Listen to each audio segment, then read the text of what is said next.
Dalam beberapa tahun terakhir, tren fashion di seluruh dunia mengalami perubahan yang cukup dinamis karena adanya pengaruh dari globalisasi yang ngebuat semua hal bisa berubah hanya dalam waktu yang singkat. Bahkan hampir setiap harinya, ada aja model pakaian terbaru yang muncul dari merek yang berbeda-beda. Dan ini ngebuat suatu fenomena yang bernama fast fashion.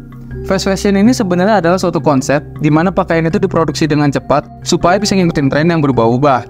Makanya harga yang tawarin untuk fashion ini sengaja dibikin terjangkau supaya banyak orang bisa ikutan ngerasain tren fashion saat ini. Entah itu tren pakaian oversize, vintage, crop top, ataupun tren pakaian yang lain.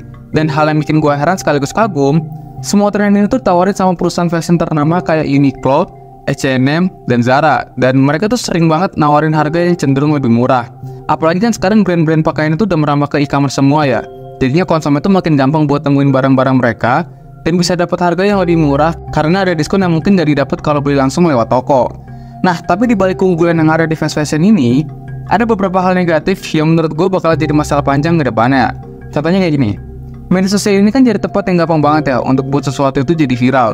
Jadinya target mereka itu pasti nggak jauh-jauh dari orang yang FOMO ataupun orang-orang yang impulsif buying karena kegoda sama promosi. Nah, yang anehnya, strategi itu tuh berhasil banget karena gue sendiri pun sering banget nemuin orang yang rela ngabisin uang mereka demi kelihatan trendy. Padahal sebenarnya ya mereka tuh nggak butuh-butuh banget itu sama barang itu. Makanya hal ini sebenarnya bikin pola konsumsi yang nggak normal dan juga bisa kasih efek buruk ke lingkungan. Karena ketika konsumsi pakaian itu tiba-tiba banyak, otomatis limbah produksinya itu juga ikutan banyak. Makanya industri fast fashion ini sampai ngasihin limbah tekstil sekitar 92 juta ton setiap tahun dan juga ngasihin 35% sampah mikroplastik di laut, yang mana jelas ini bisa ngancam kesehatan manusia. Nah, belum lagi, kita tuh nggak pernah tahu gimana aja proses pakaian ini ketika diproduksi, termasuk juga kondisi kerja karyawannya. Nah, makanya di video kali ini, gue pengen bahas apa aja sisi gelap yang ada di bisnis fast fashion ini. So, disimak sampai habis.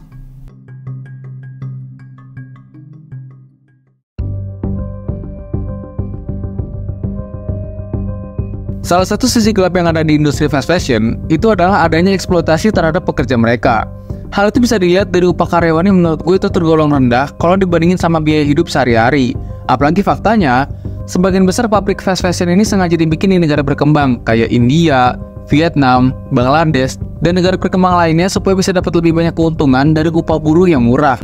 Padahal sih kalau lihat brand-brand yang ternama itu harganya banyak yang mahal dan gak pantas aja gitu pekerjanya dapat upah yang rendah. Nah, ditambah lagi, gue sering banget temu berita kalau buruh yang kerja di pabrik fast fashion itu adalah anak kecil yang umurnya masih sekitar 10 tahunan. Padahal kalau normalnya, usia angkatan kerja itu di atas 15 tahun. Dan harusnya mereka tuh masih fokus sama pendidikan formal supaya bisa dapat pengetahuan dan keterampilan yang bakal membantu mereka di masa depan. Tapi ya balik lagi, perusahaan tuh kadang gak peduli sama hal ini. Karena selama perbuatan mereka menguntungkan dan gak banyak orang yang protes, ya mereka bakalan terus nerapin hal kayak gini sekalipun udah ngelanggar HAM dan bisa memperburuk masa depan anak-anak. Selain itu juga, kondisi kerja di pabrik fast fashion ini menurut gue parah banget. Karena buruhnya itu bisa dipaksa kerja sampai 16 jam per harinya dan jarang banget itu dikasih waktu buat istirahat. Yang mana ini bener-bener gak manusiawi. Ya sekarang gini aja, biasanya kan orang kerja itu 9 to 5 ya, atau mungkin sekitar 8 jam setiap harinya. Tapi mereka tuh bisa dapat gaji setidaknya UMR. Beda banget sama buruh pabrik yang jam kerjanya sangat tinggi, tapi gajinya itu gak sebanding dengan jam kerja dan insentif yang didapat. Bahkan ya, perusahaan fashion kan pastinya kejar banget sama yang namanya target produksi. Dan kalau misalnya targetnya nggak tercapai, perusahaan tuh bisa rugi lumayan besar. Makanya nggak heran kalau di pabrik fast fashion ini supervisor tuh sering marah-marah dengan cara teriak supaya perusahaan tuh bisa mencapai target produksi. Nah, tapi jadi risikonya, kondisi kayak gini tuh bisa bikin buruh pabrik jadi stres, kelelahan mental, bahkan sering ada kasus kematian akibat kerja terus-menerus di bawah tekanan. Dan ini tentunya jadi memperjelas kalau lo kerja di pabrik fast fashion, kesehatan dan kesejahteraan karyawan itu nggak selalu diutamakan sama perusahaan.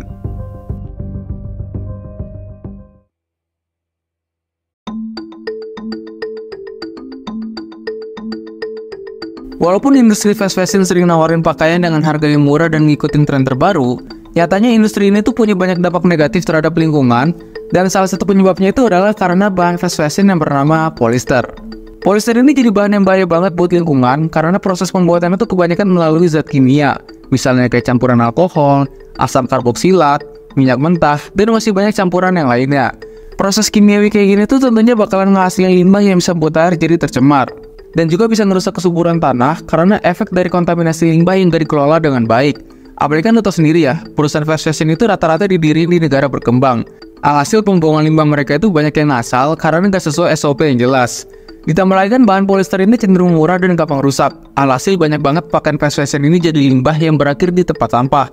Dan hal ini tuh udah terjadi di Australia, di mana setiap orang yang beli 27 kg pakaian per tahun, 23 kg itu berakhir di tempat sampah.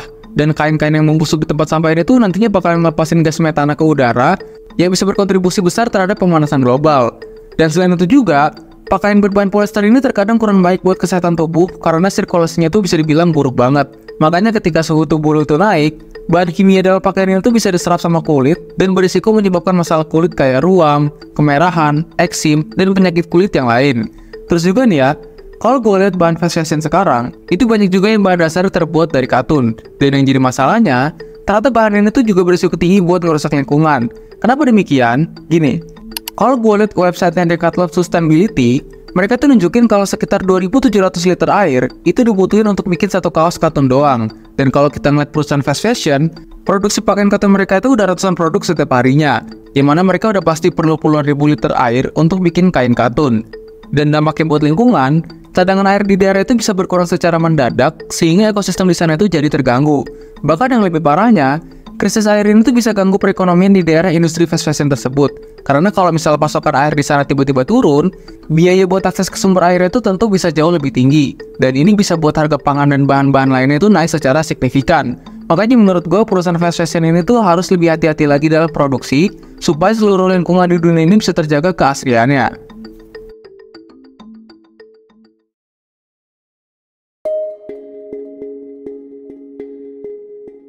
Dari video yang udah gue bahas tadi, sebenarnya industri fast fashion tuh nawarin banyak keuntungan, kayak harganya yang murah, dan juga kemudian akses lewat e-commerce yang bikin semua orang itu bisa ikut tren terbaru tanpa harus ngeluarin duit yang banyak.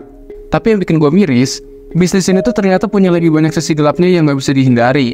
Ya contohnya yang tadi dulu lihat, banyak banget pekerja anak-anak yang terjebak dalam kondisi kerja buruk, cuma buat memenuhi target produksi perusahaan yang tinggi. Padahal kalau melihat gajinya mereka, itu bener-bener gak wajar, dan menurut gue cuma cukup buat mereka itu bertahan hidup doang. Makanya gue sih nggak heran ya kalau perusahaan fashion ini suka banget bikin pabrik di negara berkembang. Ya karena keadaan ekonomi di negara berkembang itu buat orang jadi terpaksa harus kerja, bahkan anak kecil pun jadinya ikutan bekerja supaya bisa bantu ekonomi keluarganya. Dan sebenarnya mereka kerja di bawah umur pun itu udah salah, karena ini jatuhnya udah kayak balik lagi di zaman perbudakan, dimana orang dipaksa kerja sekeras mungkin, tapi dikasih upah yang nggak sebanding dan nggak mikirin kondisi pekerjaannya. Bahkan ya, gue yakin banget masih banyak perusahaan fast fashion yang nggak peduli sama produk mereka yang udah kejual di masyarakat. Karena kebanyakan yang gue lihat, produk pakaian mereka tuh cuma dipakai sekali dua kali, terus ditaruh lemari, dan ujung-ujungnya dibuang jadi limbah yang susah buat didaur ulang. Karena volume pakaian itu udah terlalu banyak gitu. Apalagi lo tau sendiri, kebanyakan pakaian itu bahannya dari plastik, dan di Indonesia sampah plastik ini selalu jadi masalah utama yang nggak pernah beres. Nah makanya menurut gue, selama baju lo itu masih bagus dan layak pakai, beli baju baru itu jadi hal yang gak terlalu penting dan bermanfaat. Karena hal ini sebenarnya terkadang cuma muasin ego lo doang. Dan juga kalau lu sebagai konsumen, seenggaknya lu tuh udah mulai langkah kecil buat milih merek pakaian yang punya komitmen pada etika dan keberlanjutan. Karena dengan hal ini aja, seenggaknya lu tuh udah berkontribusi buat mencegah adanya eksploitasi sosial dan juga lingkungan di industri fast fashion. Coba kalau menurut lu, apa aja sih sisi gelap yang ada di industri fast fashion? Coba tulis di kolom komen. Well, sekian dulu pembahasan kali ini, semoga bermanfaat dan sampai jumpa segmen selanjutnya.